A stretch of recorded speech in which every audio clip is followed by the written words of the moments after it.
Got a body for a top, baby. Bang. Bang. 10 toes down. I got shows and verses. I'ma bring them to your town. For the right fucking amount. You can hit me up right now. Ay, 54 show. And 24 12. I'm a loose screw, I ain't no nail. Walk up in the building. Ladies and gentlemen, listeners around the world, welcome back to episode 3 of the 10 Toes Down podcast, where we are definitely one of the sports podcasts of all time. I forgot to say that last time. I was disappointed in myself. Maybe I should write a script for the intro, but I suppose I'll get more fluid as we continue. We are joined here with just a 3-man squad today of myself, Nate Harrington, and Torrin Roth. And I'll probably put John Hassan's picture in the corner just to fill out the screen, because he would be here if he wasn't moving. So to keep him here in spirit, to honor the Burrow not top 10 take, I think, and so I don't have to make a new overlay and it'll be quicker to edit. We'll keep him down there. I'll put like a rest in peace thing over his picture or something. Start playing See You Again. Should put Joe Burrow on John Hassan's face. I should put Joe Burrow. I like that. Because both of them are on the IR now, at least for the week. John will make his return. Jake will also not be joining us, who is supposed to become a pod regular at some point, but he's busy with school at the moment, so today was not a good day for him to hop on, so we got the 3 of us. Today's pod, we will have the weekly review. We got 5 games to cover on the agenda. You know, we want to try getting the time a little bit down, so maybe that goes to 4. We got 3 takes on the people's takes today. We got a new segment debuting that I'm excited for called 10 Toes Island. We put 3 players that are playing like trash on an island. We isolate them, we talk about them, and we compare them to other players at their position. So leaves the line for some takes, leaves the line for some, some bashing or some, praising if that's the case. But for these 3 players, I don't think there's going to be much praise going on. And then we'll do the same old with the pick'ems to close it out for the last 10 or so minutes. So, boys, before we get into it, how are you guys doing on this lovely Wednesday evening? I'm doing great. Got out of school, got some lunch with the boys, went to the mall. Now I'm home before I got hockey later. How about you, Nate? I'm doing good. I've been looking forward to the podcast, like usual. Had a pretty good day with you guys. So, let's just get rolling. Let's go discuss Bills Dolphins, man. All right, Dolphins Bills. The Bills once again defeat the Miami Dolphins in the Sean McDermott, Josh Allen era at Highmark Stadium, and just in general, but especially at Highmark Stadium. Josh Allen undefeated against Tua in Highmark, undefeated against the Dolphins in Highmark, undefeated on Thursday Night Football. It was a great game. It was a scrappy game. We didn't cover the spread. A lot of people probably lost money on us, but we're 3-0. We're one of the 6 remaining 3-0 teams. Dolphins 0-3, Jets 0-3. Division, we're rolling. How did you guys feel about the game? I watched it with some friends, so I wasn't as attentive as I'd like to, but I also found that it kind of helped me notice some things throughout the game.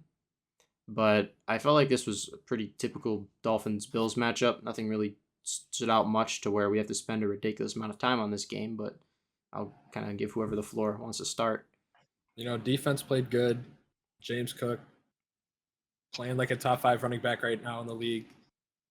Hope it stays that way. I mean, by the looks of it right now, in my opinion, this year, he's a top 2 running back.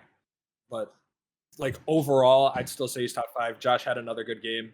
Defense didn't look too bad. It looked pretty good. A couple, missed errors, but, I mean, that's expected. Bosa played good again. D-line looked really good. Secondary's got its, miscues. Specifically our, secondary. Trey White is washed. Yeah, the Bills really need help at defensive back and safety. I mean, Davis White, like we said, was getting cooked pretty badly, and we still don't really know what's going on with Maxwell Harrison. So all the help we can get in the secondary is much needed. I don't know. I don't know what's up with him. And where's Greg Rousseau been as well? I know we've been getting production from other pieces on the D line. Joey Bosa, obviously. Deion Walker, TT, really impressive. Forced that interception with the pressure. Tua staring down a receiver, typical. Easy pick for Terrell Bernard to seal the game. A lot of people all over Bill's Twitter actually predicted the interception. I found it funny how a lot of like retweets from, he would say like 10 minutes before the pick, be like, I smell a Tua interception, because we've gotten to that point with Tua where you can kind of just, we know who he is and we know what he's going to do, especially against that matchup. But I think it just means like also certain key players being out with injuries, the defense can be even better. But guys like Groot, I mean, I know Groot's your guy, Nate. I don't know where he's been. Just has been quiet all year. I mean, I think I don't really have any evidence or anything off the top of my head right now, but I think he might have like a good pressure rating, but that doesn't really mean anything if you're not getting to the quarterback. At the end of the day, it's just a number, and if you're not getting back and affecting the quarterback or getting him down for a sack, then who cares? But I mean, if we're gonna discuss question marks on the Bills too, I'd also kind of like to discuss Keon Coleman. I mean, I don't want to say we overrated week 1 a little bit, but he had a crazy week 1, especially in that fourth quarter, but I mean, ever since then, he's I think up to 158 yards now total on the season, and about a good 120 something came from that Bills Ravens game, so more production out of Keon, and he also has a lot of bad drops these last couple of games, especially in the Miami game. So just got to get that cleaned up. I mean, we got to get Josh that weapon on the outside to kind of be able to stretch the field. I mean, I don't know what your guys' thoughts on that, but I just think Keon Coleman's been a big question mark to kind of start the season since week 1. No I mean, receivers. on that first game, no receivers like stood out ridiculously. A lot of people fell off since the first game. Josh Palmer's been pretty absent. Shakir's been, on and off. Keon's been on and off. Elijah Moore's been pretty solid. The tight ends have been solid. James Cook's obviously been amazing. I think it's just another everybody eats case this year. Once again, we're not going to have a true receiver one. We don't need one. Our quarterback's too good. Our offensive line and our run game hold their own. The style of play calling that Joe Brady, while it, sometimes makes me want to bang my head into a wall, especially in first half, not coming out the gate swinging. We have the pieces in place to where we don't necessarily need a true receiver one to succeed, which is a big thing for Josh Allen MVP. Obviously, year in and year out, if you continue to do it like this, and it's just all through the quarterback. But I don't want to raise too many question marks on anything with the receiving end of the ball, just because we've had 30 plus in all 3 games this year. So I don't want to fix anything on the offense because it doesn't seem to need to be fixed. There were just some tough drives towards the middle of the game that were a little ugly. I would mainly blame play calling on that. And also the fact that it's just a divisional game and it's an opponent that's hungry. They're 0-2, and they're going to make you work for every drive. So now we come into a game where we're expected to win by probably 3+ scores with the Saints. So this will be really telling. But it's also the Week 4 Bills. So I have a suspicion that we might have a really big troll first half. I could see a scenario where we're like down 14-10 at the half and everyone's panicking and then we end up winning, but it's like, what the hell was that? I don't think we've ever been 4-0 in the Allen era, because we always seem to fold in those. We always have games. Some crazy pull. It's either 3. I mean, 2020 might have been the closest we've come to it. I don't know if we did or not. I think we lost. I forget when the Titans game was. I don't know if that was week 4 or 5. Back to back. I'm pretty sure it was. Yeah. Well, because did we do? Let's see, it was what? It was Jets, Dolphins, Rams, Raiders. No, we were 4-0 in 2020. And then it was Raiders we went to 4-2, I think. So we've been 4-0 once. Yeah, I'm pretty. It was. Yeah. 3-0 last. I mean, at the end of the day, it's not huge. Blown out by the Ravens, and then other years where sometimes you lose that week 1 game, Steelers and Jets and whatever else. I don't know. There's not too much to say about us. We're just picking up from where we left off last year, and other teams are declining, so we look better. I agree. I mean, I don't want to spend obviously too much time rambling, kind of like I did, especially last week, but just a couple of pointers from this game mainly is the Bills still continue to play really clean football. They have not only active, but the longest NFL history still going. They've won the turnover battle in 25 straight games. So the offense, like you said, doesn't really need to change because we've been efficient and we put up 30 every single game pretty much. But then just to like touch on the Dolphins a little bit, they used Ali Gordon finally a little bit this game, which definitely was hurting us. The Bills have the worst defense total against the run game so far through the first 3 games, but Ali Gordon looked pretty decent in the flashes that he got. So I think Miami should probably implement him in their offense a little bit more. And then really the only thing I got also about Miami is their defense has just been abysmal. They're 32nd in defensive points per game. They force 0 turnovers, and they have allowed a score in every single quarter of every single game that they have played this year through 3 weeks. So it has been really rough on the defensive side for Miami. And then you got the bad penalties like the roughing the punter against the Bills on a huge momentum swinging drive that could have changed the narrative of that game. So just tough. I mean, well, speaking on the Dolphins too, like their defense, when you look at the roster, it's not awful. Like when you look at it, you wouldn't say that's the 32nd worst team in the NFL. But to me, part of that relies on coaching. So speaking of coaching, I get that like it was technically a close game and it was a 3-point game for a majority of that fourth quarter. But my point is, how much more time do you give McDaniels? Because I know it's a close game and it's a division rival and it's the Bills and they're a top 5 team in the NFL. But you're 0-3 and your own locker room is starting to shut down and it's clear. And when you're talking to reporters and your response is I'm one day closer to death, like at that point, it's just a ticking time bomb before you get fired. So I want your guys' thoughts on when you think he'll be gone, because I put money on it within the next month.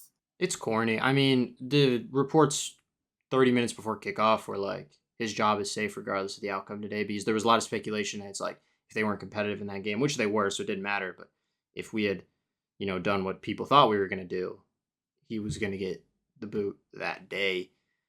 I don't know how much of front office they're clearing. Someone brought this up in the comments section, and I don't want to get too into it because of specifics, but McDaniel's job is probably like doomed for this year, but clearing all of the front office might not be the case because I didn't think about this until now. I don't know how much you guys are familiar with the Flores lawsuits right now, especially against the Miami Dolphins with the the racism allegations against NFL teams for like the Dolphins firing him and other teams, when he was trying to get hired. So they mainly think that would keep Greer's job safe amidst allegations like this. I never thought about that, and that's probably the case, and it probably makes sense why Greer hasn't already seen the door, because he's just been really bad on a lot of ends. I mean, the fact he didn't bolster that secondary at all until third, fourth round of the draft this year. No moves towards it in free agency besides, trading away Jalen Ramsey and I guess trading for Minka in the process, but it's like they tried to sign, like they had guys like Mike Hilton come in, but they didn't really. They cut him, and then he brought in Rasul Douglas, and he kind of came in on a short week. Holland So obviously is huge, and then I think the secondary has been really a huge loss for them. to kind of bounce off of against us though, like they were yeah getting pressures. I think they had a sack or two. They were yeah they didn't give Josh the easiest time. Our offensive line, they were still running reps, but it was just that gritty team. It's not quite what we see when you have like prime Christian Wilkins rushing the passer. And they've drafted pass rush heavy for it to not really that you think it'd be a little better than it is. It's not bad. People like Chop Robinson are promising, but then it's also injury prone. Phillips and Bradley Chubb and all them. So I don't really know the direction they need to take, but something has to change. McDaniel, it'll start with that. And I'm obviously all for, even in the short term, it'll harm you. get a change at quarterback. Don't draft someone. This class sucks. See what you can do with a veteran, at least for a year or two. Try and make a trade. Do something. But Tua, anything might be better than Tua at this point. He didn't play a terrible game, but he did cost them the game in the end. I would say to kind of, like, again, I don't want to take too long on this game, but to kind of bounce off Torrance' question was, I think a big part for the Dolphins defense right now is all the injuries. I mean, again, even if you look on paper, they don't pop out at you like, oh my gosh, guys like Storm Duck. Like, injuries, regardless of how good of the quality of players, are gonna hurt you, and that showed, especially over the past seasons with Jalen Phillips and other guys. But I actually think McDaniels right now isn't probably the hottest seat. I would say Brian Dable is the hottest seat in the NFL right now. So, I mean, they're starting Jackson Dart for the foreseeable future, so we're going to see how that goes with the upcoming weeks. But I mean, if with the kind of roster that they have in New York right now, I mean, I think Dable has had multiple opportunities, especially with his defense, to try and turn around offensively, and they just haven't been able to do it. So I think he has the hottest seat right now. All right. I want to segue. We always got to cover the Bills game, even when there's not too much to say. Probably could have even spent a little less time on that. Packers-Browns is the next game I want to talk about. I caught bits and pieces of this game because we didn't get it on the local broadcast, but it's still obviously, upset of the week, probably upset of the year. A lot of people that are in those Survivor leagues probably lost on this game. This seemed like one of the bigger gimmies of the entire NFL season. The Packers they were really in their own head over, talking about going undefeated right before the game. And I haven't seen enough out of the Packers offense for them to move me. Mm-hmm. I'm on record for not being the biggest Jordan Love guy, quite the opposite. I think he's an accurate game manager when he needs to be at times. He can be an efficient passer. He takes shots downfield, which I like, and can be accurate with them. His decision making is okay, but in games that are important, and especially playoff games, recently, besides the one Dallas game that's his saving grace, he's notorious for, he's got, I think, like 5 touchdowns and 5 interceptions in his playoff career. He had 3 interceptions against Philly last year in the postseason, got them bounced right away. And I mean, they this pass rush they're supposed to have, which did obviously has shown up throughout the season, but the Browns might have looked better. Do the Browns have a better pass rush than the Green Bay Packers? Yes. They might. And I'm going to say it because there's this guy on the Browns. His name's Myles Garrett, right? So to start off the game, again, I didn't catch a lot of it, but I was watching some breakdown, right? He started off 1-on-1 with Myles Garrett. And I don't know if you've seen the clip of him hitting the Euro step. Myles Garrett literally teleported through the C gap to get a pressure and I think half sack on Jordan Love. So then after that, they double team Myles Garrett. It was a tackle and a tight end. Myles Garrett absolutely dominated that. So it was to the point where they had a tackle, a tight end, and a running back trying to block Myles Garrett. And then it was just one-on-ones and loop blitzes from the rest of the team. So, I mean, I would argue that the Browns definitely have the best defensive line in all of football, and it all stems from number 95 because he's the best defensive player in the NFL. He is truly just unstoppable and easily, at the moment, I think, is in contention for Defensive Player of the Year. He is just insane. Easily. I mean, you look at that defensive line. I mean, I hate to segue a little bit, but trading away that number 2 pick to get Mason Graham and the Jags' first-round pick next year, I think was a very, very smart move. They won that. As an Ohio State fan, I don't like Mason Graham, but I think he's an amazing player. He's going to be a great player for years and years. I mean, that D-line is just stacked. But even then, the Packers, they still looked really good. They held the Browns to no points. All of the Browns' points came within the last 4 minutes of the game. Do I think it was part of a collapse? Yeah. But still, I mean, there's certain things that you can't give. And giving the Browns 4 minutes to score 13 points and allowing it to me is kind of crazy considering the fact that your guys are before the game talking about going undefeated. And this is essentially, in my opinion, the Packers' easiest game of the year. And you blow it this early in the season. I mean, it's kind of inexcusable in my opinion. I mean, with the It's Browns, not even that. too. Like Oh, I'm they sorry. have with the I do want to comment on the Browns defense a little bit because I have an agenda on the Browns right now. They even have a rotational player at DT named Shelby Harris, who I saw some. I think Theo Ash talked about it on TikTok. He had the game winning. He had the game like changing blocked kick. He has as a rotational DT like six. He has I believe six blocked kicks in his career and 37 passes defended in his career as a rotational DT. So he's probably the best in the game at just getting the hand up, swatting the ball down, which is huge disruptive for all things on the field. There's a crazy thing going around the league right now, just kicks getting blocked all the time. Get him to Buffalo. It was, yeah, honestly, it was a wild week in terms of all kicks getting blocked. It's been a wild year for kickers in general, but man, with the Browns, that aspect of the pass rush, it's young and developing. You have talent elsewhere around the field. You know, Denzel Ward locked up Jamar Chase in the first week of the season. This Browns team they're not scrubs, right? The offense is obviously not great. I'm not going to say the offensive line is terrible. I think Flacco's obviously just a transition. If they can get solid QB play at any point out of Shedeur Sanders, that is not a team to scoff at. That's a team that can, that's a team that within the next like couple years should easily be scrappy for like a wild card spot of some point because the defensive unit is enough to make the team competitive. That proved that today. They've been competitive. They were competitive against the Bengals in week 1 as well. So, I don't think Flacco is obviously the answer. I don't think Dylan Gabriel is either. If I'm them, I'm giving Shedeur a chance sooner rather than later.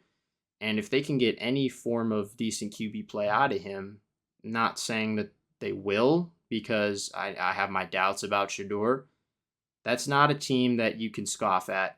And it's just another team in the AFC that at the very least can be scrappy. They really impressed me with that game, and I severely because I thought they had the worst roster in the league. That is not the case at all. I actually would love to build off of that because with the Cleveland Browns, I think really they're just a couple offensively, like a receiver or two away. You throw like two really good to above average receivers to go along with Jerry Jeudy and some consistent quarterback play, and like the right back get it. I mean, Judkins looked pretty good in the limited time that we've seen him through these last 2 weeks. And then they got a young tight end by the name of Harold Fannin, who was the best tight end in college football, and he was not really talked about because he played in the MAC. But he has been one of the better tight ends to start off this year in general, and he's splitting time with David Njoku, who really hasn't looked good at all to start this season. And then defensively, obviously, you got Denzel Ward, you got Greg Newsome, and then when Martin Emerson Jr. comes back and he's healthy, you'll have him. So your corners are fine. And really, they drafted a nice linebacker who just had a good game. His name's Carson Schlesinger. He's going to be a foundational piece for them too. And then when they get Owusu Koromaro back, he'll also help bolster that defense. So I mean, again, they got pieces. They just kind of got to get a quarterback and maybe a weapon or two more on offense, and we can start seeing the Browns be more competitive, especially in their division. Yeah, they get their first win on the year against a juggernaut team in the Green Bay Packers, who, as we'll talk about later, may not be. I mean, I know they beat them head to head, but we don't know right now if they're the best team in the NFC North. We'll get to that later, though. Lions Ravens is on the table, but I want to segue into my favorite game this week, Rams versus Eagles. I have heard a lot of shit about Jalen Hurts over the past 2 weeks because his team, his play calling, has for some reason just not want to put the ball in his hands, not want to give him the opportunity to put the ball in his playmakers' hands. and he leads an exceptional second half comeback over a red hot Rams team that's probably going to be in the NFC Championship game this year. His defense, in the end, tries to sell him. The special teams really comes through. I won't deny that there. I'm not going to say the special teams won them the game, though, because the consistency of Hurts throughout the game, especially in that second half, he finishes with 4 total touchdowns. It was a great game. It was a great bounce-back game. It was a statement game that he needed. It was a statement game that I think I and the rest of the Hurts supporters, our job's kind of hard. We needed that. I don't know how much of this game you guys caught. I just thought that, the Rams that'll be one of the bigger chokes through the season. It's not the biggest because, the Ravens will probably be the biggest by the end of the year. That's already happened in week 1. But the Eagles get the best of the Rams once again. I don't know what your guys' thoughts are on the game. I want to hear, maybe we start signing some Jalen Hurts apology forms here because he played a great game. Well, I don't even think the Rams played that bad. They still played good. You look at I hate the box score, but 28 of the passing yards went to anybody else that was not either Devontae Adams or Puka Nacua. Speaking of Puka Nacua, in my opinion, he's looking like the best receiver in the NFL right now. But somehow, this man does not have a receiving touchdown. They're feeding the running backs. They're feeding Devontae Adams. But the Rams offense looked good. The defense looked pretty decent until the fourth quarter. That collapse was pretty significant. And I don't know what's going on in the league regarding special teams, specifically blocked kicks, because I think there were 3 within the final 2 minutes of, I think, 3 1:00 games. So I don't know if it's a 1:00 game curse or what, but the Rams didn't look bad. The Eagles didn't look bad. Jalen Hurts did not look bad. Not amazing, but he played pretty good. He played an amazing second half, and Saquon was not a huge factor. Saquon did not play great. I mean, you're always going to have those games, though. Josh Allen has those games. Every quarterback has those games. Every running back has those games. It's expected. I mean, look at Marvin Harrison Jr. But my point is, I think the Rams will still come back, especially next week, because they play the Colts. But in my opinion, this was a 100% game of the week. Lots of scoring, which I like. Lots of defense. But, Nate, what do you think? I think we see this a lot with the Rams, especially in recent years. I mean, first thing that comes to my head is almost choke that led to a Bills win back in 2020. Just seems like there are these games sometimes that the Rams will start off really hot and kind of fizzle out a little bit. But, I mean, I agree with you. Puka Nacua has far and away been the best and most consistent wide receiver to start off the year. And I would like to kind of put this out here because, I mean, it's never too early to talk about the NFL MVP when you got, Josh Allen, Justin Herbert, Lamar Jackson.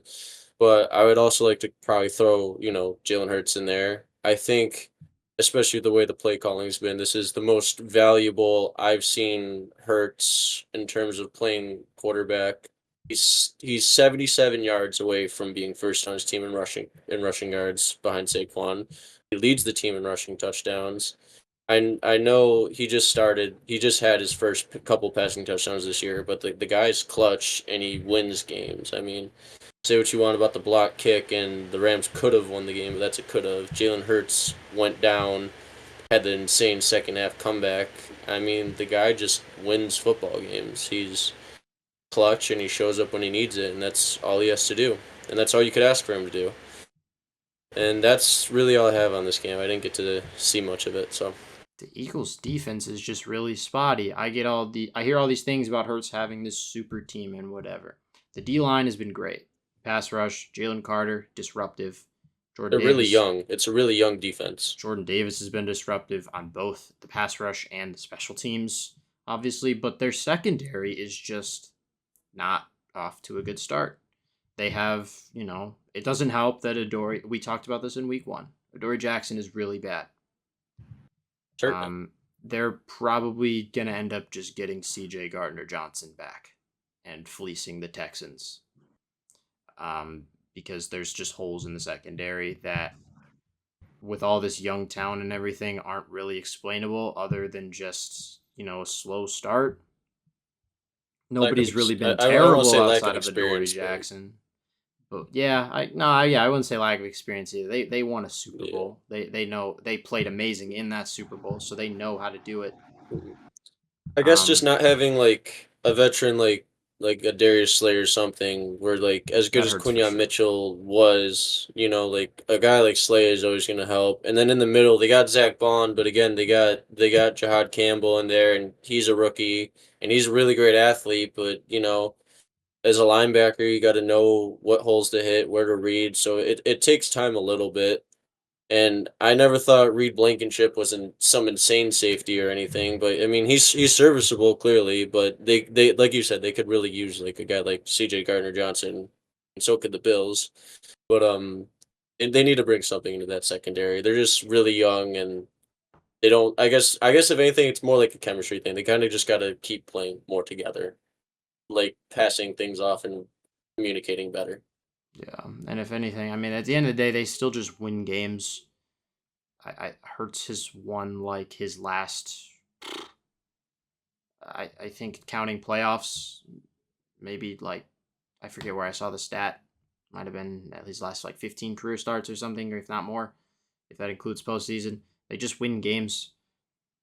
Hurts has been, especially counting back to last postseason, the end of last regular season, incredibly efficient. Offensive line plays great. The skill position is what they are. They're still a force to be reckoned with. They're still probably the favorites to come out of the NFC. They're 3-0. None of the other, NFC juggernauts are. I think the only other NFC team to be 3-0. Their teams are the 49ers with Mac Jones. They're bound to lose a game soon. And the Bucs, who are actually really good and have won all 3 of their games on game-winning drives. So, they'll be disruptive all year.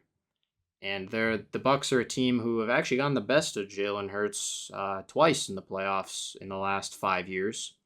So, I think the NFC this year is a lot more interesting than the AFC. I don't know if that's a hot take, but a lot of the AFC contenders are bottoming out. One of the Ravens and Chiefs are about to be 0-3, or 1-3, excuse me. One of the Ravens and Chiefs are about to be 0-3. Oh my God, I can't speak. One of the Ravens and Chiefs are about to be 1-3. And then you have, teams on the uprise like the Chargers. I'm sure they're going to be bound to go on some random losing streak. The Colts are 3-0. We don't know how long that's going to last. A lot of teams we thought were going to be competitive aren't playing amazing. Bengals, Raiders, Broncos. There's teams Jets, Dolphins, Titans, Texans, a bunch of 0-3 teams. And, on the other side with the NFC, you have, Detroit, Green Bay, Chicago's looking good. Minnesota looks like with Wentz, they can probably win more games than they can with JJ. Rams, 49ers are 3-0. Cardinals have been competitive. Seahawks look really good. I've just named 2 divisions right there. And then the East obviously has the Super Bowl champions. Jaden Daniels and the Commanders on the rise. And Tampa Bay in the South. So I would argue, we've had all this conversation about, the AFC being so much better, mainly because it has better QB play. But in terms of overall team structure, I think the NFC is the more entertaining conference right now. Oh, for sure. Especially with this game coming up this week, Philadelphia and Tampa Bay. That's going to be the best game this week. a big game for the NFC. So it's going to be interesting to watch. All right. We're going to get into next game, Falcons, Panthers. Nate started Penix in fantasy this week. I have a Penix statistic for you, Nate. He is 0-4 in his career when his opponent scores more than 7 points. What? Penix is 0-4 in his career as a starter when his opponent scores more than 7 points. How is that possible? Because he's Tua 2.0. That's crazy. He might just be Tua 2.0. I understand it's one bad game, but the consistency. No, but that's unexcusable. If your opponent scores more than a touchdown and you can't win a game because they score a touchdown, That to me is ridiculous. I did not know that. The consistency should have already at least like shown signs, but it just hasn't. He's not off to a great start to the year, even in the wins and whatever, and certain things with the Bucks game weren't really his fault. And then you pick up a win in week 2, and then now you get blown out 30-0 to Bryce Young, which I think is just ridiculous.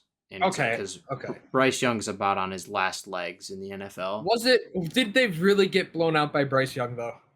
No. Did Bryce Young really do all that? No. No, but if they're looking at the average eye is like, hey, you lost 30-0 to the Panthers. If they don't catch the game, it's, hey, you got blown out by Bryce Young.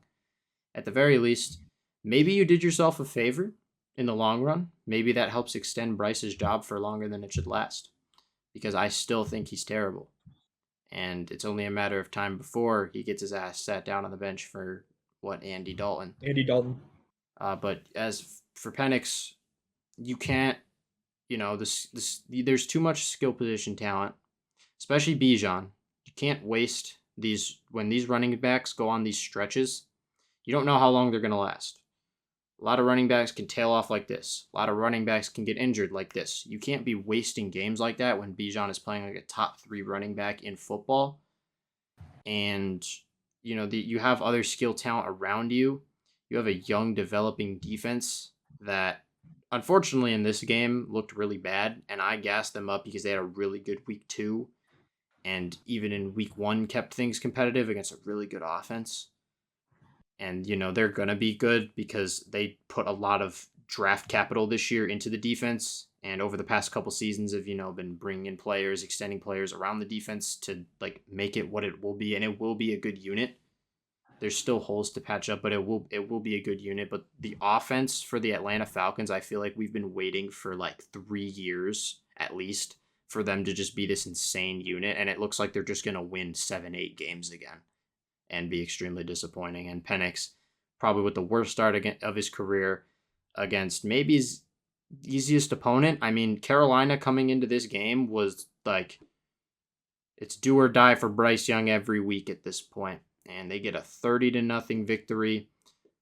I still think they have one of, if not the worst rosters in football, probably the worst all-around defense in football, despite shutting out the Atlanta Falcons. I don't know what to make of this game because, one, I didn't catch all of it, and two, I kept keeping up with the game and just wondering what the hell happened, and then I watched the tape and it just Penix, no pun because he's just a lefty, he looked like Tua. So I'm gonna give it to the guy who started him in fantasy. See what he has to say about Penix, and I guess just the Atlanta Falcons, because he's now 0-3, unlike the Carolina Panthers. Awful. It's been a really bad week for me in fantasy football. You mean James Conner is out for the year. CeeDee Lamb's now out 4 to 6 weeks. Michael Penix is not good, so I'm forced to start Bo Nix. I just actually picked Trevor Lawrence off of waivers. That's how desperate I am. Oh my god, I did not know that. You could trade for my backup. You were guessing him up to be top 10. Anyways, Michael Penix he did not look good. He looked very flustered, and it looked like he was just like a deer in headlights out there. I don't really got much to say about it. I didn't really watch this game. And I didn't really want to watch this game, to be quite frankly. That's to the point that it got to. But again, I mean, you got guys like Drake London that showed a lot of promise last year. Definitely a breakthrough season. You got, impressive seasons out of guys like Ray McLeod and Darnell Mooney, and they've kind of just, I don't want to say disappeared, but I mean, Michael Penix just can't throw an accurate football down the field to save his life. I mean, literally, watching corner routes and post routes just get underthrown or overthrown or just nowhere near the receivers. And it's like, well, is it really even the receiver's fault?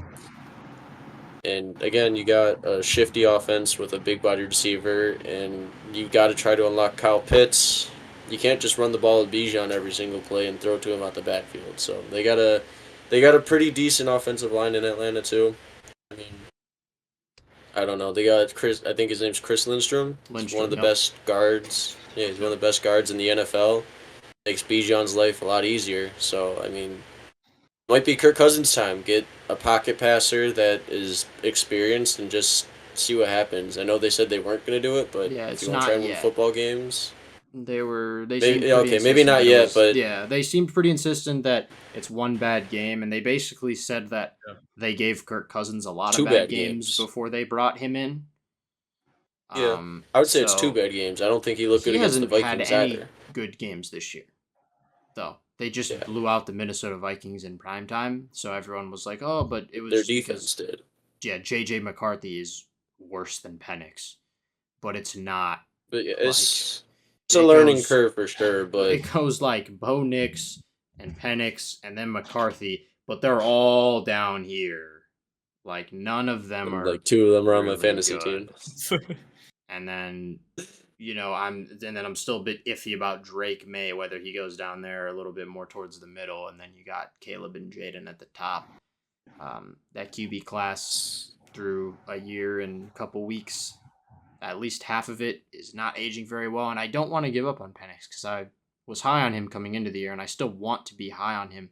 But we're 3 weeks in, and he has given me no substance to believe in him to pick it up, and it just feels like another year of the Atlanta Falcons failing. But I feel like they've been below expectation. They should have been like borderline playoff team the last couple years, especially with the offense, the skill position, the star power potential on the offense, and it's usually been the QB position that's costing them, and that hopefully isn't going to replicate this year for the sake of Falcons fans, but through the first 3 weeks, it just looks like the same story in a different year once again for them. And losing 30-0 to a division rival, Bryce Young, I believe were they at home?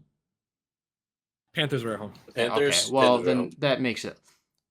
It's a division game on the road would be like, hey, we lost by a field goal or a touchdown, because they seem to lose at least one game to the Panthers a year. But 30-0 to Bryce Young is maybe the most inexcusable loss in football. I'm not going to say it's the biggest upset because of Packers Browns, but because of the score, like maybe it is. Honestly, I was disgusted by this game, and not just because I started the Falcons defense in fantasy. That's tough. But since you guys were talking about the Falcons, I'll talk about the Panthers for a little bit. I'm still thinking if I'm Dave Canales and I look at this game and I look at the tape, I'm still like on a string about Bryce Young. Oh yeah. They won by 30 and they had 3 touchdowns, but no passing touchdowns. They were all rushing touchdowns, other than a pick 6. Their defense played great. Shut down Penix, shut down Cousins. The run game, iffy, but top 3 running back in the league. You expect that. They shut down the pass, which was pretty impressive to me. But if I'm Dave Canales, I'm thinking you got maybe another 2 weeks, and you got to talk to Bryce Young and you say, like, you got to prove to us you belong. Because if you've got a guy like Andy Dalton as a backup who's been in the league for decade, I think almost 15 years now, and he's been around the league, he's experienced.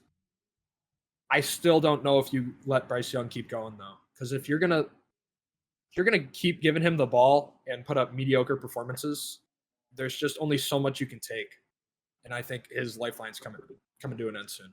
Well, the thing with the Bryce Young benching, my only thing with it is because of Carolina's also their track record with QB. Benching him again is essentially ending his career in Carolina. Benching him again would be like, we'll keep you on the bench for the year. You just screwed our franchise with how much we gave up for you to trade up to that first overall pick. And now we're benching you for the year, keeping you around just in case. We know we're not going to be competitive as is. They probably didn't expect too much with Bryce, although the Panthers did have a fair amount of preseason hype as well, just because Bryce Young had a Twitter glorified second half of the year when it didn't mean anything. And even then, it wasn't great. When you watch the tape, it just was better than anything we had seen from him. And it was a first overall pick that we kind of wanted to buy into, and CJ Stroud wasn't playing well. So I think that all kind of, molded into one thing. And it was like, hey, one of the weaker divisions in football, Panthers made, some form of moves in the offseason. They weren't anything amazing apparently, but let's hype up this guy a bit. But it's just probably another Bama quarterback. And unfortunately the Panthers sold the future to get him. So, they'll just re-enter rebuild mode again if they have to bench him again, which they probably will, and probably trade Bryce to a new team where he may get another chance to start, or if not, just enter that career backup circuit early, which I think he's doomed to. I'm not high on Bryce Young. I think Bryce Young been. is going to become Trey Lance. Yeah, honestly, once again, a big trade up too. Didn't end up screwing over the 49ers franchise as much, but they were a good team before drafting Trey Lance. And the Panthers haven't been a good team since Cam Newton. So, I think, and especially with their track record at quarterback with Darnold and Baker, and, maybe with that track record, they give up on Bryce too soon and he ends up rejuvenating, but it's not like the Baker situation where they just kind of hoed him and did whatever and had start taking reps at DT in practice. I think Bryce is just bad, but he played a better game than Michael Penix. So, we'll see. I don't want to shoot Penix down too much because again, I'm still a Penix guy, but he needs to show me something quick. He needs to show the city of Atlanta something quick before, they go insane because Atlanta sports fans, I see you guys on Twitter. You guys are crazy. Falcons hopefully don't have another disappointing season, but at the moment, Tampa Bay is running away with the division because, don't even get me started on the Saints.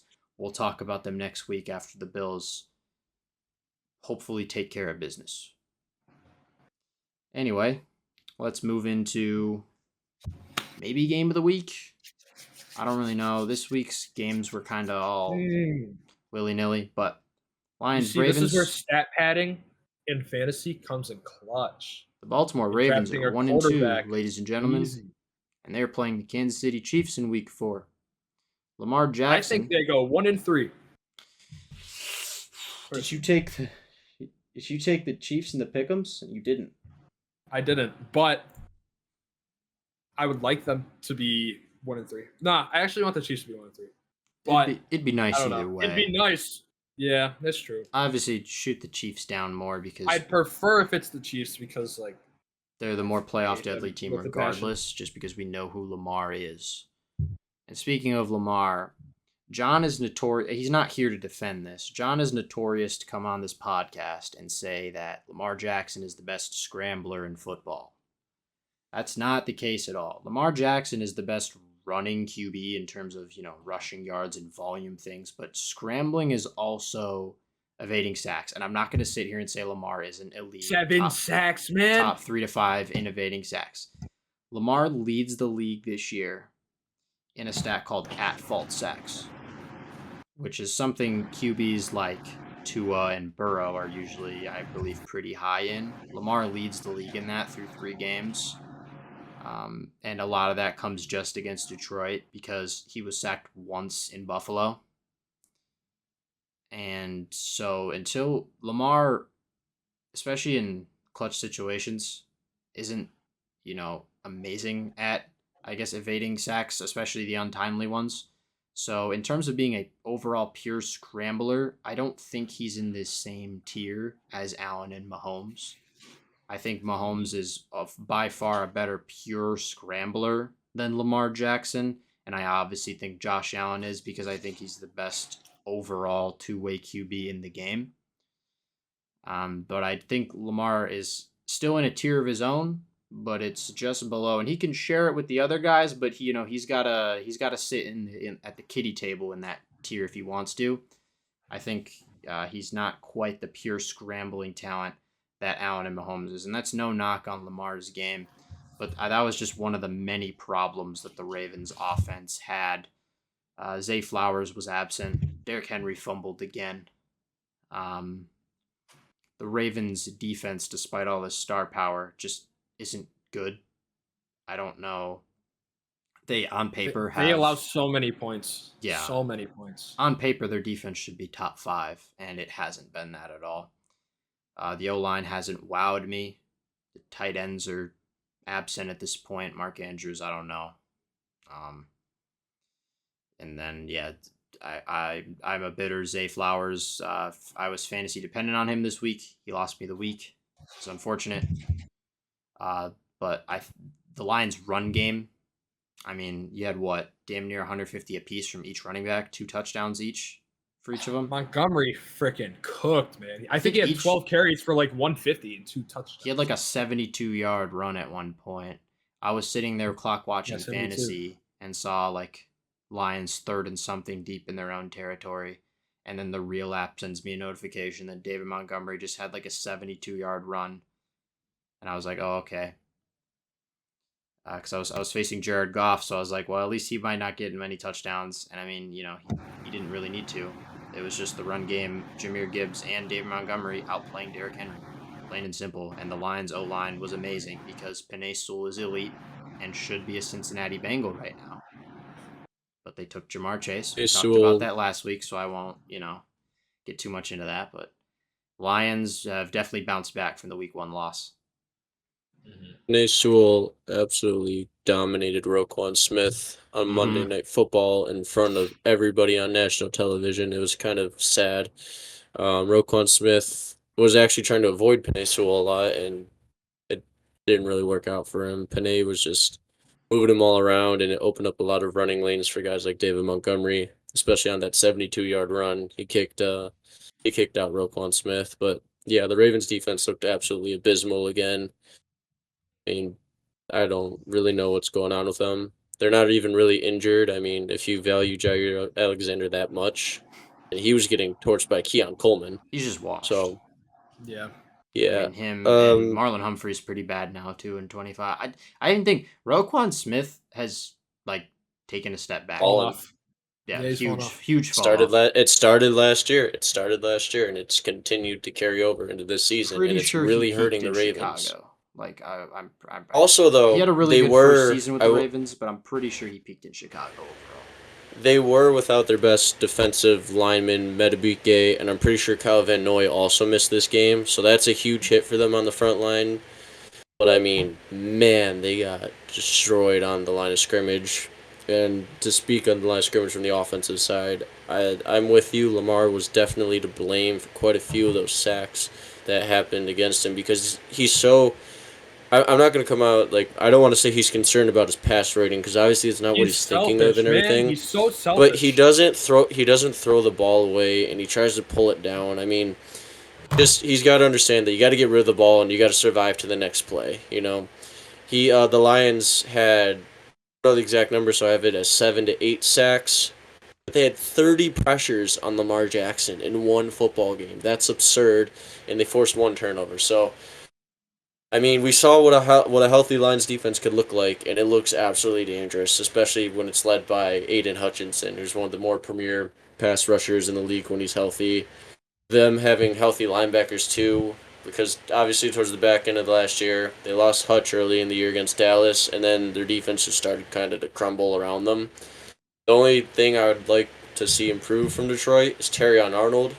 He doesn't get a pass, despite how good they played. Terrion Arnold is... Even last year, I mean, between injuries, and missing time, his brother. He's dookie, man. And Jameson Williams, in his own right, doesn't have any reason to talk because I don't know what he's ever really accomplished. He's Gabe Davis with a big contract. Terrion Arnold just needs to play better for being I don't remember if he was a late first, early second round pick by the Lions. He might have been late first, but he's supposed to be the future DB1 of that football team, and he's had a really rough start to the career, so I'd just like to see him clean it up. I got 2 things to say. One, in terms of the passer rating, I think Lamar is concerned with his passer rating. I think his passer rating in this game was 148.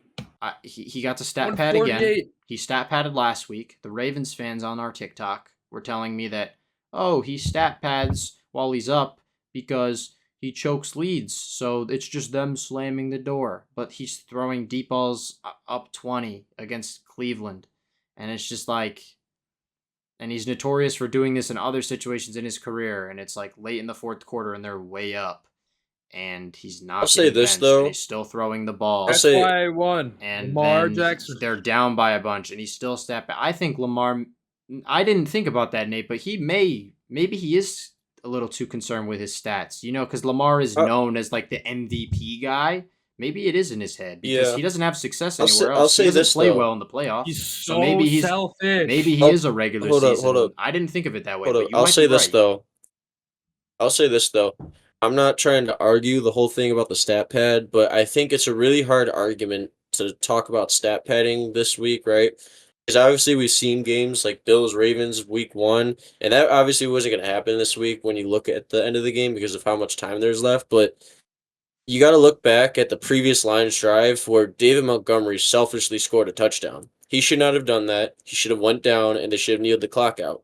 No quarterback, because I've also seen Twitter and Ravens fans, and I will agree with them like this. It's like you call it stat padding, but I mean the game is technically still competitive or whatever. But no quarterback is just gonna roll over and give up on the game. And who knows? I think it is viewed a little different if they never change the onside kick rule. Now, I couldn't tell you exactly how much time was left by the time Mark Andrews scored that garbage time touchdown, but if if you didn't have to announce your onside kicks, I think it would slightly be different because then it's like, well, we can try and surprise them with an onside, even if they're ready for it and just hope.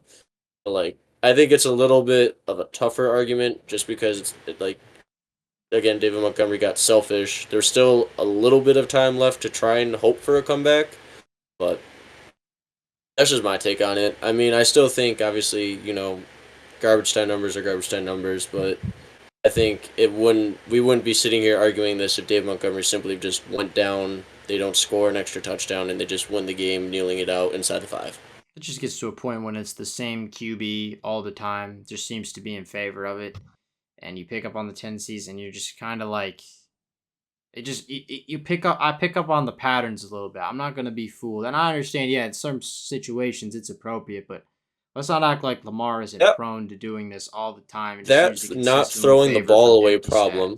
Yeah, him not throwing the ball away too and taking sacks or trying to extend plays is probably also why. I mean, he's gotten so much better as a pocket passer and throwing from the pocket, but like when he's struggling like this and he's just taking that, it might also affect at the end of the year why he has one of the better touchdown to interception ratios. I mean, again, you take more sacks because you're saving yourself the stats in terms of not throwing the ball away and lowering your completion percentage or your rating. You're not forcing the ball into coverage or anything. It's like, you see what I'm saying? It's like, maybe that's why his touchdown to interception ratio is also a little bit more favorable to him. And I'm not trying to dock him or discredit him because he's an amazing quarterback. That's just little things to kind of think about to why it might impact his performance. And I'm not going to sit here and say he thinks about it, but it's probably somewhere in his mind at some point. It's like, man, I'm supposed to be this really efficient, highest rated QBR or whatever, or passer rating in NFL history, and I'm kind of just all over the place right now, and I can't lead my team to put together drives. It's hard. And maybe that's why it doesn't translate to the playoffs, because when you're only playing against these elite teams and stats, a lot of expectations, and stats don't matter. So I do think he's got stats in his mind because he's known as Mr. MVP, MV3, whatever man, even though he doesn't have 3 MVPs. And Ravens fans are all over Twitter talking about how he's mastered the game of football. He doesn't seem to do that in January. That's when the stats don't matter. That's when it's you win or lose. You got to play your best football, and he seems to get worse. He seems to regress. So, I think he absolutely has stats on his mind. I'm not going to sit here and try to be like, oh, he just is trying to stat pad, put on a show, do whatever. Doesn't really care about, because he does. He's got a lot of heart, and he's a really good quarterback in his own right. But, maybe with things like that, maybe that's something we have to kind of see, be like, maybe stats are, maybe he has stats on his mind a little bit too much in certain situations, which I guess is natural, but as an NFL QB, you got to get that out of your head. I'm going to segue us now because we got to kind of 30 minutes stuff for time. 30 minutes. Let's move. So we got the people's takes. I'm going to go over 2 today. We got 2 from Instagram. First one's from Peyton Abbott 18 on IG. Our boy Peyton, shout out. He said, Packers will be good, but not great. And I'm assuming this is over longer term. Packers will be good, but not great because of overpaying Micah Parsons, contracts coming up, and a lack of offensive line. I 100% agree. I don't hate it. I think the I defensive 100% end agree. market You can't be paying guys on your defensive line $40 million. The defensive end market QB. is one of the few. Well, the QB market needs a reset too. The QB market is ridiculous. The defensive end market is ridiculous. We just saw the running back market get reset with friendlier contracts from James Cook and Kieran Williams, which, helped regulate things a little bit. The receiver market's getting out of hand too. That's the next one with guys like Jamison Williams, who what is a major difference between Jamison Williams and Gabe Davis? I want to ask you guys that right now. Jameson has a bigger contract and he's faster. Exactly. They're the same caliber of player. They've had the same career trajectory. Jamison Williams has essentially made $1 million for every catch he's had. A lot of players are being overpaid. That's crippling franchises. Joe Burrow has not only crippled his franchise, but crippled his own career by getting his boys paid instead of doing what needs to be done for, the team's sake with offensive line. It's just, let's give a bag to T. Higgins. Let's give a bag to Jamar Chase. Let's give a bag to Trey Hendrickson. Give a bag to myself. Let's not pay any elite offensive linemen. Let's not pursue any offensive linemen like the Commanders did with the Laramie Tunsil trade. The Bengals should have been all over that if he was at any point available for trade. But they just spent their entire offseason focusing on Hendrickson, and we may see the same thing with Micah. Micah is an amazing player in his own right. He's been an instant impact for the Green Bay Packers. He's made them 10 times better from the pass rush front on his snaps, despite being on snap counts in certain games this season. I'm not going to take that away from him. But what I do 100% agree that, players are, you're putting too much money into one thing. And when you're a thing like the Packers that has a very complete defensive unit that needs to pay a lot of different guys with a wide receiver room that consists of a lot of guys that are like rotational and battling for that receiver one spot that also have contracts coming up, with a ridiculous Jordan Love contract that he has done nothing, in my opinion, to be being paid. And what is he like? He's definitely top 10 in AAV. It might even be higher than that. I think Parsons and Love together both add up to, I think, just shy of $100 million between the two. That just ruins an entire team. Yeah, that's not a recipe for success. Can't. No, like you got to spread that love evenly. I get. It's Micah Parsons. I get he's a top 5 defensive player in the league. But a $40 million contract, and Love, I think, makes 50 or 55 million. More than Josh Allen.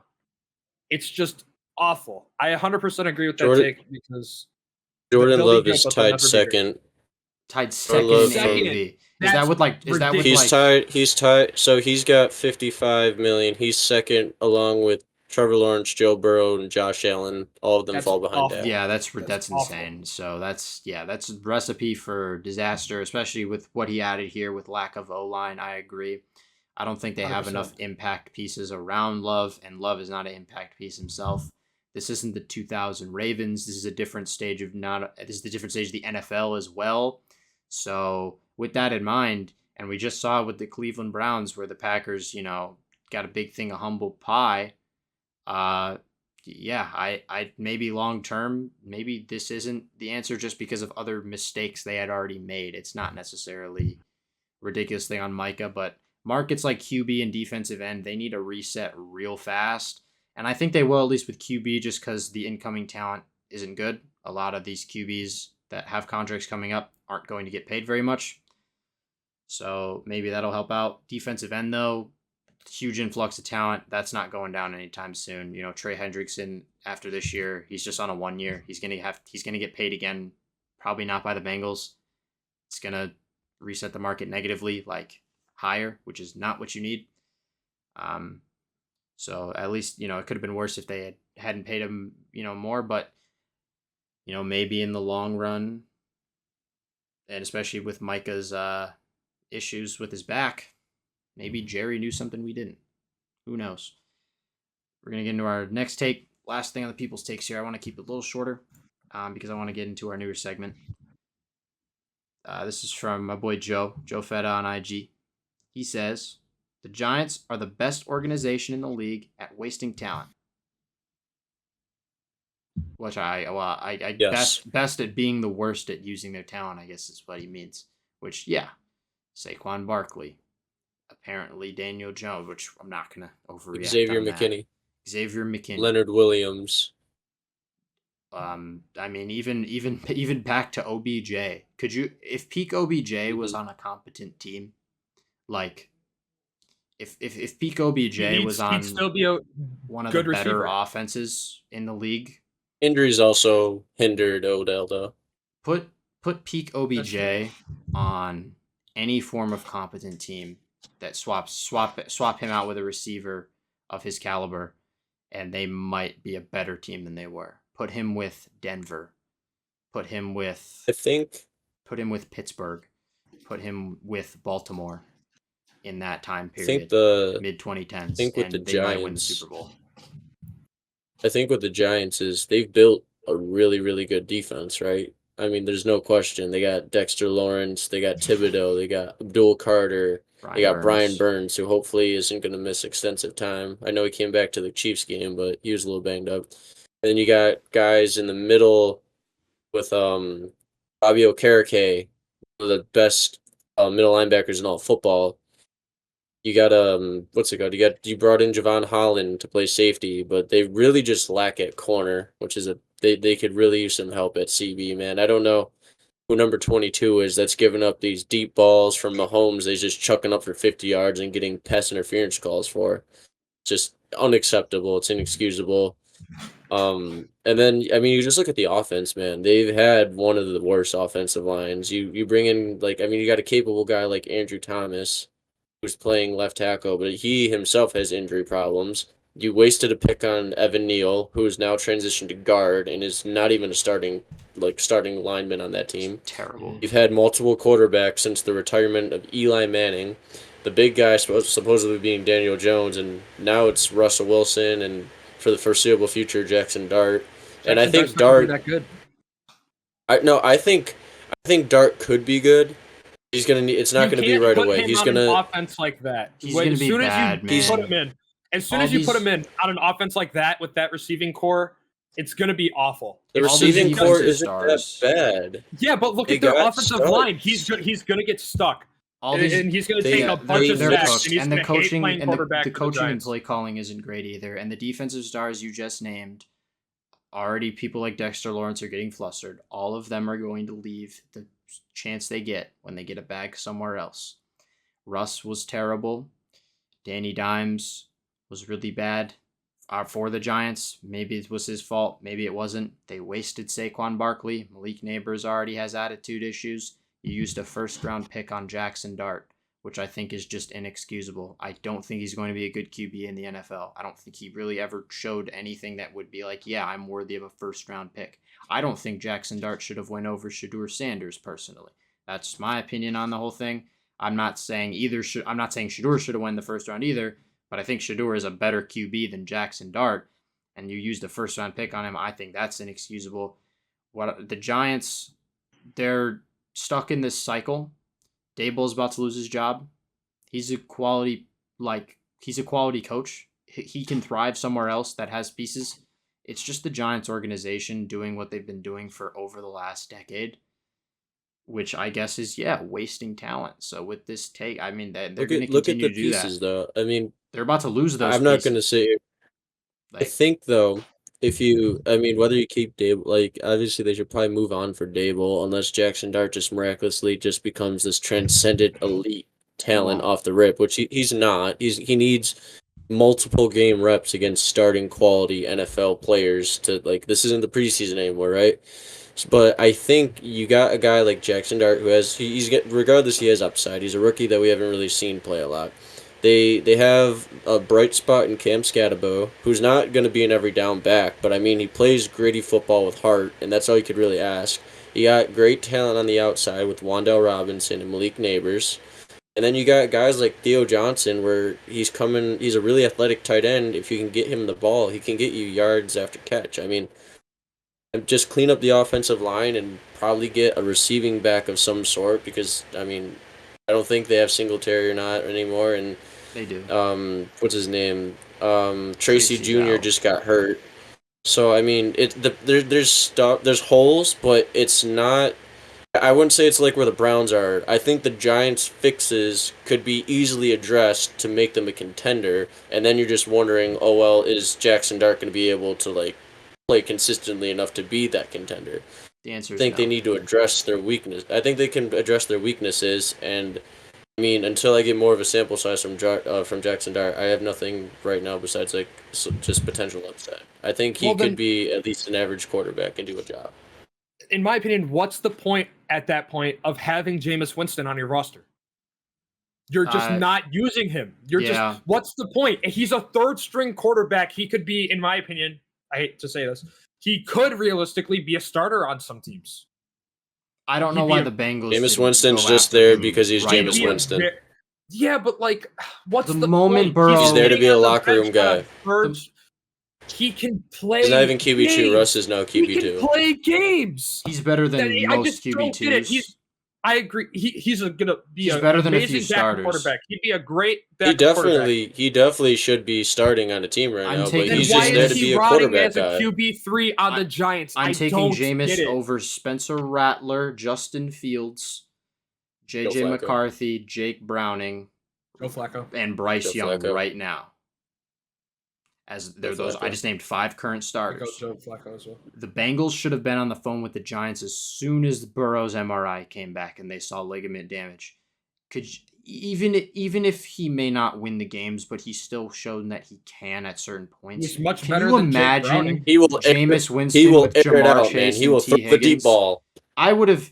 That's Boom at the very ball. least would have been extremely entertaining to watch, and it gives you much better than sticking with Jake Browning and signing with Mike White. I completely agree, and that's another thing that goes into the Giants wasting talent. Why is Jameis sitting there rotting? He should be He's perfectly content with it for some reason. He just I wants don't to. He understand just it. wants He to can play be a football. starter on any team or an amazing backup on any other team in the league. There is no reason why he should be a QB3, let alone on the goddamn Giants. They're Yeah. not He's good. just enjoying life, apparently. I don't know. Yeah, he's just a I don't jolly know. old guy. We love Jameis. Great personality. I love Jameis Winston, man. I don't really like. I know statistics aren't like completely in favor, but I love Jameis Winston. He's a great guy, and it's exciting when you got a guy like him in your locker room, man. And he seems to have liked whatever's going on with the Giants and Jackson Dart to be able to just content with QB3 and just be happy and just kind of like be a guy in there, you know. I guess so. I guess he's done enough. All right. So good takes New around for the segment. people's takes. New We're gonna segment. move to the new segment called 10 Toes Island. We got 3 players, putting them on the island today. This is the island of de-relevancy, I guess. I want to start with C.J. Stroud, and I want to start this one off here. I have some statistics here about C.J. Stroud. C.J. Stroud in his last 15 starts, 15 total touchdowns to 12 picks, 6-9 record. Anthony Richardson in 15 career starts, 21 total touchdowns, 13 picks, 8-7 record. C.J. Stroud in his last 15 games has been a worse quarterback than Anthony Richardson, who we were comparing to Jamarcus Russell. The Texans also, their offense has not scored more than 20 points this season, and they have scored 30 plus in a regular season game twice since November 19th, 2023. 2 seasons ago. It's ridiculous. C.J. Stroud has been bad for the last now damn near season and a half. He was good. His rookie season was overhyped a little bit just because the Texans were supposed to be really bad. Well, and he threw for over 4,000 yards. Yeah, but he still, like, Jaden Daniels had a better rookie season. Justin Herbert before that had a better rookie season. And you have now Stroud, who just is continuing to take steps down. And earlier, Nate had a take talking about how he thought C.J. Stroud would fall outside the top 10. I want to go ahead in the list of divisions and see if I can name 20 quarterbacks that I would take right now over C.J. Stroud. I'm going to go by division, so this is in no particular order. Let's see if I can name 20. I love my Ohio State. Are we all in agreement here? Or yeah, I'm in agreement. Josh Allen. Yep. Patrick Mahomes. Justin Herbert. Yep. Geno Smith. Yep. Aaron Rodgers. Yep. Joe Burrow, Yep. Lamar Jackson, Yep. Trevor Lawrence, Daniel Jones, Jordan Love, Caleb Williams, Jared Goff, Kyler Murray, Matt Stafford, Brock Purdy, Sam Darnold, Baker Mayfield, Jaden Daniels, Jalen Hurts, Dak Prescott. That's 20 quarterbacks. I have CJ Stroud as my QB 21 in the NFL currently. I got pains two me to I questions. think say there's that, full man. It substance pains to me back say that. I don't know I only- what, but he's I my love my QB Ohio State 21 right now. I would take quarterbacks, 20 man. quarterbacks over CJ Stroud.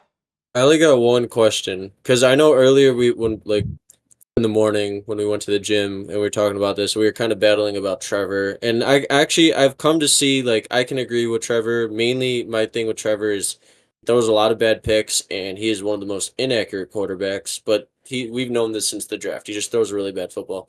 I just want to know, is Daniel Jones purely based off just this year alone? Like, Yeah. okay. Yes. So maybe it's a little, but I think we've Because seen enough that's out really of the only one mainly I enough question. out of Stroud over the last season and a half now. Yeah. Why is that a debate, Nate? I think Daniel Jones will finish as a top 15 QB by the end of the year. Well, because if you okay. It's not ridiculous for Listen, me to say that. I'm just spitballing here, right? Because I personally am always going to think, well, CJ Stroud is clearly the far more talented quarterback than Daniel Jones, right? I mean, but the numbers don't back it up. And Daniel Jones is currently playing really good on the Colts, given the fact that he leads the worst a not really good red zone offense, and they score their field goals or long touchdowns. I don't know. I just argue that because I'm just wondering if you're purely basing it off of just like the first 3 weeks of Daniel Jones compared to just like what a season and a half of Stroud. Yeah. So I'm I mean, basing I'm it not off what we know about Danny right now versus what we know about okay. Stroud right now. That's fine. I'm not gonna sit here and argue. I'm just. And I know that the offensive line declined this year. Sure, that's 3 games without Laramie Tunsil. This slump of play dates back to when you had a receiving core of Nico Collins, Stephon Diggs, and Tank Dell. And I know they battled injuries and didn't play as many games together as you would have wanted. You know, it's like the Nets' big 3 of the NBA in the NFL terms. But you still had them Brooklyn Nets. You still had them at certain points. You still had. Did I not say Brooklyn Nets? You did. Oh, sorry. You cut out for me, so that's why I just filled it in. So you still had Joe Mixon. You still had Dalton Schultz. You still had depth at playmaking positions. You had Dalton Schultz. Yeah. You had Robert Woods as a wide receiver 4 is more than serviceable. He can fill in when you need that too. And the Texans, limited time. This is still translating over. Yeah. They have an elite defense, especially a secondary. Mm-hmm. Even with cutting C.J. Gardner-Johnson for some reason, maybe we'll be able to touch on more on that. What the hell happened next week? But there's just no excuse. Field problems. Yeah, there's just no excuse for Stroud's play right now. The offensive line isn't ruining him. He got cocky, put himself in his own top 5, tried to teach Caleb Williams to play football, and since then has been worse than Caleb Williams, worse than QBs like Spencer Rattler, since people like to be like, comparing Rattler and Caleb Williams before this recent game. So Stroud's been worse than both of them. He's been worse than, a bunch of other QBs that we maybe consider mid or bad. And there's QBs right now like Trevor that I'd take over him. And there's just really no excuse for this level of fall off other than an overhyped rookie year. And it's why I refuse to put Jaden Daniels higher than 10 in my top 10. Because at least he made a conference championship game. Stroud beat Joe Flacco in the playoffs after a solid rookie year that defied expectations. And since then, has not looked like an above-average NFL QB. And, there's the statistics to back it up. Yeah, go ahead.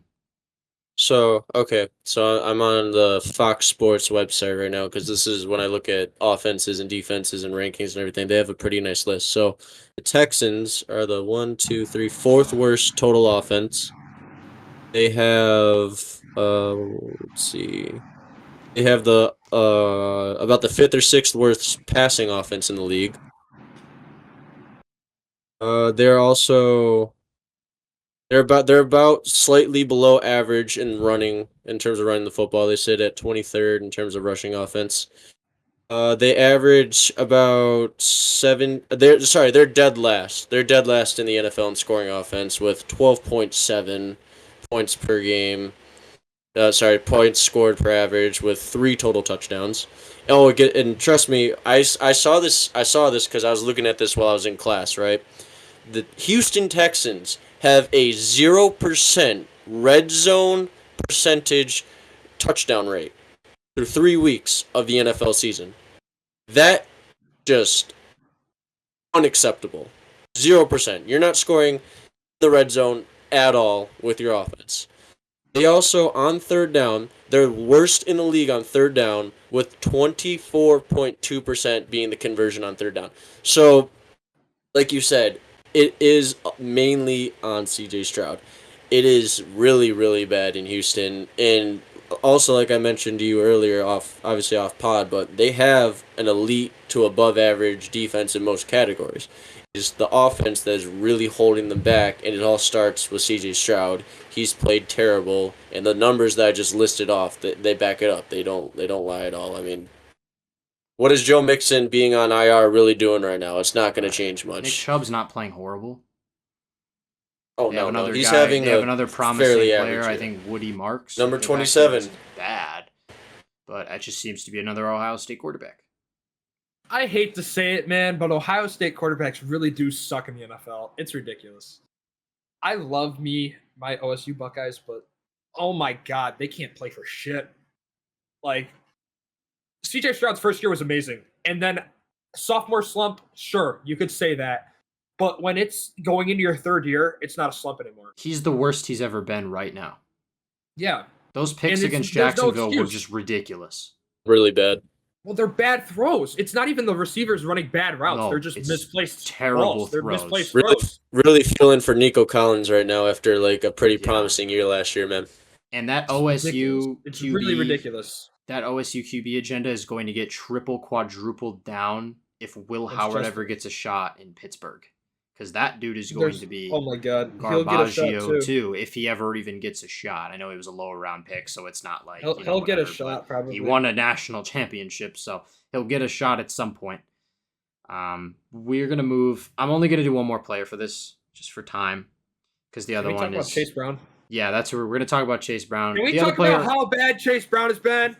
I have some statistics for Chase Brown. Bring it up. For the other player we're going to touch on is Calvin Ridley. Maybe we could save him for next week. He's probably been one of the worst wide receiver ones in football. Just real quick to touch on here, he has like 21 targets, 8 receptions, no touchdowns, dropping passes for Cam Ward. It's not what you want for your rookie. But Chase Brown has been maybe one of the worst starting skill position players in football through 3 weeks. Through 3 weeks, Chase Brown, despite being top 10 in attempts, let me give you a list of some of the players that Chase Brown has less rushing yards than. Russell Wilson, Blake Corum, Bill Krosky-Merritt, Jeremy McNichols, Tyler Algier, Miles Sanders. 2.0 yards per carry. Easily the most out of anyone with close to that range. Most attempts with anyone in that range. It's tied for 150th. And he has negative 54 yards before contact. Negative 54. He had 3 rushing yards on 10 carries. How do you lose that many yards? You can't even blame that on the offensive line either. No. He's a Burrow check down receiving merchant. He's not a good pure rusher. He had a good year last year where he's competing for a spot with Zach Moss in a committee, and Zach Moss who I don't even think has a job right now. Nah, he's probably looking at his TV every week, being like, he's smiling. Yeah. I'm not going to say Zach Moss was the answer in Cincy, but clearly Chase Brown was not either. He should not be an RB1. There's RB2s and 3s with more yards per carry than him on probably at least like 20 attempts. But yeah, Chase Brown is top 10 in attempts with 2.0 yards per carry. So it's not like a couple bad runs and isn't getting many opportunities. And part of it is the Bengals offensive line, and even more is going to go into that, which probably just means he's going to have a really bad season with Browning now being in for pretty much the rest of the year because he's really supposed to thrive in the receiving game. But even that hasn't been, super ridiculous. But he has just been probably the worst starting back in football, and I'd take probably every RB1 and a lot of RB2s over Chase Brown right now. I don't know if there's any names we want to name specifically. Put him on the island here. I don't know if you'd agree with this, but this looks like a very poor man's like if Devon Achane never succeeded in Miami, this would be like Devon Achane's like very bottom floor right now. And I mean, like you said, he's definitely a Burrow merchant. I mean, a lot of the offense was supposed to be centered around him out of the backfield because of Joe Burrow. I mean, that's what I saw going into they week put their 1. chips in on him. They didn't really give him any competition they did. in training camp. Now, I mean, obviously, it's a lot. Like, it's very bad through 3 weeks, and there's a lot of season left. But I mean, this is very ugly. Especially, I mean, I'm not one to really talk fantasy a lot, but like, you look at fantasy terms where this guy was drafted and like how much upside he's supposed to have. If you do keepers, he's probably one of your first picks off the board. So I mean, it's tough and it's been really bad, but yeah, they need to get a switch up, rotation of running backs going because clearly he hasn't been the answer so far in Cincinnati. It's just been really ugly. Instead, they'll just see if they can throw a bag at Trey Hendrickson. They won't address much. And people are gonna sit here. Yeah, people are gonna sit here and criticize guys like Amarian Hampton and Ashton Genty because they started off their NFL career slow. Because they watch you look at a guy like and don't watch the games. Yeah, but you look at what Chase Brown's done and it's like it's miles worse. Like not even close. And I think Genty has more yards per carry. I think he has more yards per carry than total rushing yards at the moment. Yeah, he has more. Or something like the yards after contact. Genty has more yards after contact than total rushing yards because of how bad the Raiders' offensive line is, and it's getting him behind the line of scrimmage like all the time. And you have also Amarian Hampton just played a phenomenal game, and with Najee Harris, very unfortunate, his Achilles exploded. Amarian Hampton now has the keys to the kingdom for that Jim Harbaugh offense. Like, he's going to be very good for the rest of the year. And he just showed it against a Denver Broncos team that is a He's had a very average defense to start. But they haven't, they haven't played great on average. Yeah, they haven't. They've the secondary, the pass or Tane or whatever, but their pass rush hasn't amazed me. I think also though the Chargers' offensive line is just really, really good. Herbert also. Well, I kind of think Herbert was also had some antics in the pocket that was deceiving the pass rush. He took a step up in his overall like scrambling and playmaking outside the pocket this year. At least in the first that touchdown pass. I think it was Keenan Allen. To take the lead. That was insane. Beautiful. That was insane. Beautiful. Should not have been a touchdown. Like that play should have been blown up. That's a throw that only a select few quarterbacks can make. Mm-hmm. He threw it around the guy's arm. Like literally, he's rolling left. He threw it around. Put it into it. He just threw it to a spot too. Like Keenan hadn't turned around yet. He just threw it to a spot. He just knew where to put the ball. Before that, he had pressure from both sides. Evaded it. They run into each other. He had a pump fake that got the spy to kind of drop back a bit. Then he goes to his left. Benito's there. Puts it around his arm. Throws it. Keenan Allen makes a good catch on, I believe, Riley Moss. Having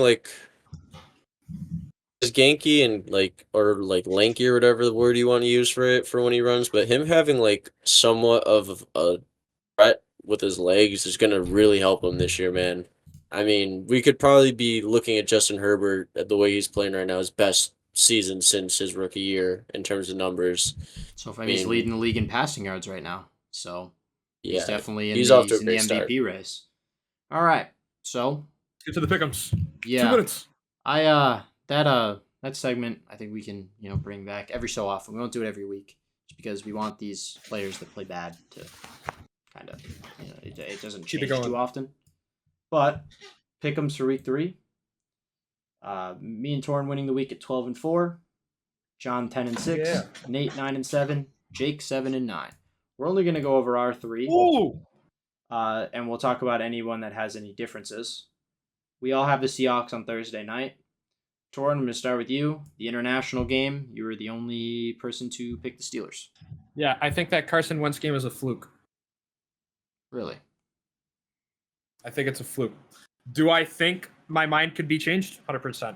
But I still think that Aaron Rodgers is that guy. And just because he's in Pittsburgh, that's not going to change. Steelers think- have been I really- besides outside of that first I game, think- man, that offense is not functioning. Yeah. I still Steelers think offense they doesn't it doesn't really move me. It's the defense for the Steelers that And is even like that going was to keep them inflated around in these by- games. That was inflated by the Patriots. Ramondre offenses. Stevenson, Antonio Gibson, turnovers. The Patriots offense is really bad, and they for some reason don't want to give Travion Henderson the ball. I that's don't know my why. point for it. I think He's the taking Steelers RB1 should- reps this week, man. He should. He never fumbles. In college, he never did. Look at that. It's a fair pick though. That's a game that could go either way. If JJ McCarthy is announced to start, I'm changing my pick. By the way, so if that I don't. I he's think they're playing, sticking with but Wentz. I think that's what they said. I'll take it because I'm gonna roll Wentz and hope it's like a similar thing to what we've been seeing with other backups being rejuvenated. But we all took the Bills, we all took the Commanders, we all took the Lions, we all took the Patriots, we all took the Chargers, we all took the Eagles. I took the Texans. Yeah. And then Torrin, you were deferring with the Texans. Yeah, I just feel like CJ Stroud's has to come back. And if there's a team to do it against, it's against the 0-3 Titans. Do I think Cam Ward will play good? 100%. But I think I think Cam Ward plays great in this game, and I really think that this game's going to be a shootout. I think it's going to be both teams score 20 points. That's my take. That's a shootout for the Texans and Titans. Sure, it won't be a ridiculous shootout, but I don't think it's going to be anything crazy. No, I just think it's going to be a scrappy division game. I think Cam Ward has looked a lot better recently compared to how he looked against Denver, especially against the Colts. I mean, it's really just on the skill players. I mean, he really doesn't have a great running game between Spears and Tony Pollard, and then his playmakers on the outside of the I can't remember his name right now, but outside the kid they drafted from Stanford, just really haven't been able to make plays, like we said earlier with Calvin Ridley, and bad drops from guys like Chigakonkwo, who's a young, promising tight end for them, and just really hasn't had that full breakout year. Like all those other veteran wide receivers the Titans decide to sign. My thing going into this is like the Texans have a lot more to play for because it's not expected they're 0-3, and they're flustered, and things are down the toilet, and they just released C.J. Gardner-Johnson. So I think that, the Titans come into that with that in mind, and it's sort of, I guess, an upset pick, even though both are 0-3. Big Jeffrey Simmons game. Yeah, and I think that Cam Ward's upside finally shows through. He gets his first win. We all pick the Rams, Ravens, Bears, and Cowboys. I am the deferring pick on the Jags. I picked the Jags. Game of the week, in my opinion. I think if Mac Jones wins his third game in a row and the team is 4-0, it will floor me. You just lost Nick Bosa as well. Mm-hmm. And the Jags have moved me this year. Their defense is very good. Liam Cohen is the deal. Their defense has been creating a lot of turnovers. I think Mac Jones will have multiple interceptions in the game. And I think the Jacksonville offense, as long as they've been solid, and maybe BTJ wakes up finally, and that really helps them out. But all they need to do is do what they've been doing, and the defense needs to do what they've been doing, and they will beat the 3-0 49ers on the road. I think that was a game I was comfortable picking. Obviously if Purdy's there or Nick Bosa's there, it's a different story. But I got the healthier team in the Jags, who are quietly 2-1 right now, and could be 3-0. This is my game of the week. Lost a scrappy game to Jake Browning. Yeah, this is my game of the week easily. You have two offenses that are pretty much flipped in terms of pass and run, where the 49ers are higher, I believe, with running the ball in terms of efficiency wise, and the Jags have a little bit slightly higher than 49ers passing wise. But I mean, but we're looking at two of the better defenses currently in the NFL right now, and I think it's going to be a close game that's going to come down to like a turnover or maybe a blocked or missed kick with the way that's been going this week. So I think this is easily game of the week. It could go either way. I'm not upset even if I lose this because I took the Niners, but it would be cool to see the Jags pull one out. And then for the Monday night doubleheader, we all took the Broncos, and I'm the only one to take the 0-3 Dolphins over the 0-3 Jets. I know I don't Justin care. Fields masterclass, baby. I don't care who the Jets start at QB, especially if Fields starts. The Dolphins are winning. If Fields starts, I'm flipping my pick. I just thought that they looked a lot better under Tyrod Taylor.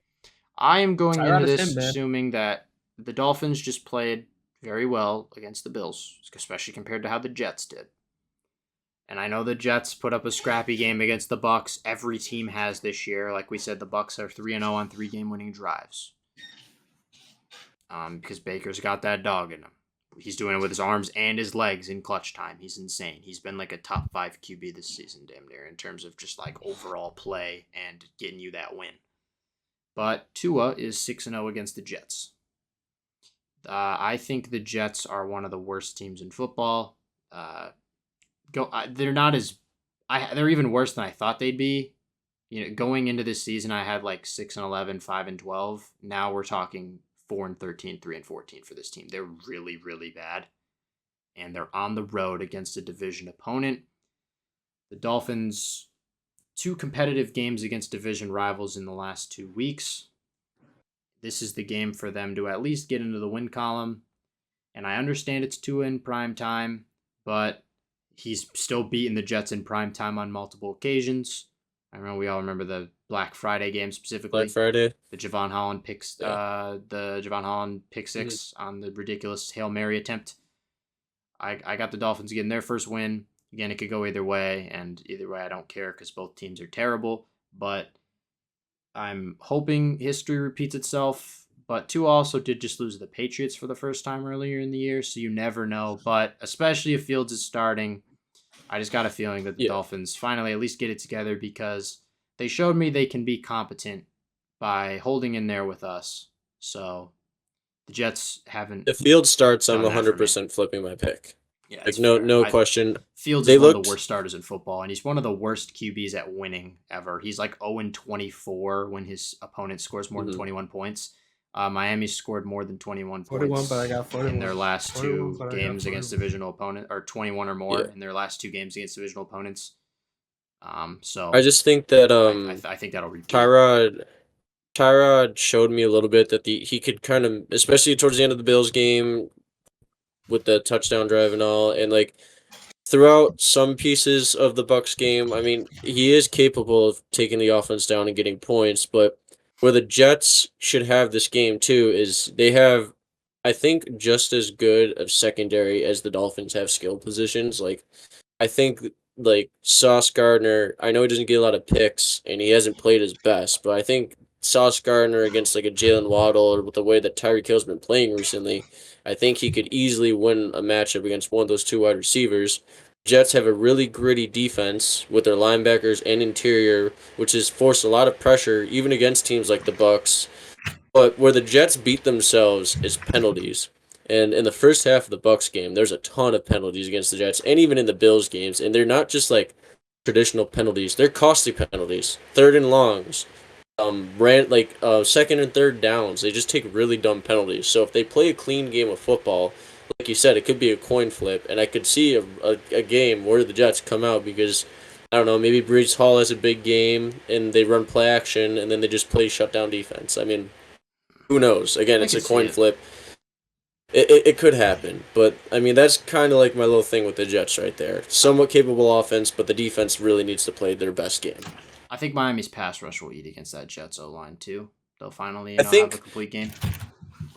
I also think to go against the Dolphins argument, with the Dolphins now feeling like they can kind of compete a little bit with the way that they've been playing, I think the Jets are going to be more hungry, and with the way that their coach has been talking about trying to like keep them motivated and talk about how this quality of play is unacceptable, I think Aaron Glenn is going to fire them up, and they're going to come in hungry, and they're going to want the game more than the Miami Dolphins are because they don't want to be the 0-4 team. I mean, I'm sorry, gents, but I gotta go. I'll see you guys later. It seems like Goodbye, everyone. McDaniel is almost like comfortable with losing. Like he's accepting Embracing and the tank. competent with losing at this point. He is embracing the tank. It's embarrassing. If I'm a Without Dolphins saying it. fan, I'm ashamed that this guy's my head coach. And his timetable needs to be really short, like we were talking about before. So maybe that will go into it, because it almost just seems like he's like doing his normal corny cracking jokes now at the fact that they're losing. Tua's talking about how I can't do half the things Josh Allen does. There's no winning mentality there, which did almost make me pick the Jets to win this game. They're definitely the more gritty team out of the two. I just think Miami still has more talent, and history shows that they should win. But this may be like a preview of like the toilet bowl for sure. I could see it. Mm-hmm. Broncos, Colts. Yeah, right, exactly. And then we all took Broncos over the Bengals. That should be the Broncos getting back on track. And just to summarize right now, Torn leads the Pick'ems 38-10. I'm close behind him at 37-11. Then you got Jake's actually. You got Nate 34-14, and then Jake drops down to 32-16. John 31-17. So all separated by about 7 games, but then there's 2 1-game gaps at the 1 and 2 and the 4 and 5. Nate kind of in the middle of the pack, chilling. There's going to be some ugly weeks coming up. This week was kind of ugly. Jake went 7-9. We had probably the worst like overall like average record this week. Yeah, talk about it. I didn't do the hot during the 1 o'clock games. Neither did Jake. Jake during the 1 o'clock games went 2 for 7 during the 1 o'clock slate. So could have been worse. Yeah, he got a lot of games wrong, but because he was also one of the ones that told me to swap to the Raiders if Jaden Daniels was out, which we all fell for. But I guess not much else to say, and Torn already dipped off, so a little bit more of a shorter pod today, which is kind of what we've been going for. We want to get it to more around the 1.5 hour mark as opposed to the 2 hour mark. It's just more watchable, easier for me to edit as well. But we hope you guys enjoyed this 3rd episode of 10 Toes Down. Be sure to check out all the other socials down in the description that I can put links for now, because we're like YouTube verified or whatever, that we just had to get some watch history for. Instagram, TikTok, YouTube Shorts on here as well. We get short form content throughout the week. Be sure to give the pod a listen here, and give the pod a listen on Spotify if you want to listen again or listen to any of the older episodes. Give us a play on there. Give us a play on YouTube. Like, subscribe, comment, all that good stuff. Let us know anything else segment ideas you guys want us to talk about, things you want us to talk about throughout the week. Keep up with us on Twitter, link in the description. Every week we drop a thing for the People's Takes. If you want to be featured on the pod, potentially, with a take you have about the current NFL, drop it. Sure, we'll go over it. We don't have that large of an audience, so we'll see your take, and there's a good chance you get featured on the pod. But this has been the 10 Toes Down podcast. Thank you for listening.